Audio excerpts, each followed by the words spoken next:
আজ বাড়িতে এসেছে এক নতুন অতিথি, একজোড়া তবলা। মেলোডির বাবা নিজের হাতে কিনে এনেছেন। যেন এই ছোট্ট মেয়েটির সুরের প্রথম পাঠ শুরু হয় ঘরের আশীর্বাদময় পরিবেশে। বাক্স খুলতেই যেন বাতাসে ছড়িয়ে পড়ল আনন্দের গন্ধ, চামড়ার তবলার গন্ধ, নতুন সুরের প্রতিশ্রুতি।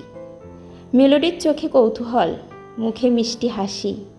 ছোট্ট আঙুলে যখন সে প্রথমবার তবলার গায়ে টোকা দিল, যেন ঘরে বাজে প্রথম সুরের ধ্বনি, অতি নরম কিন্তু অজস্র আশার।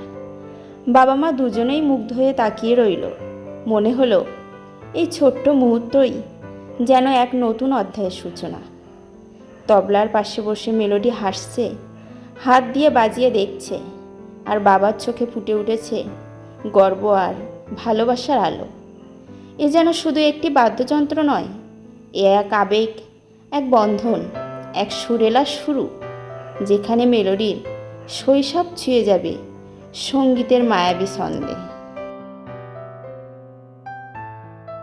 এই মুহূর্তটা শুধু একটি সঙ্গীত যাত্রার শুরু নয়, এ এক পরিবারের আনন্দের উৎসব, যেখানে ভালোবাসা, সুর আর স্বপ্ন একাকার হয়ে গেছে।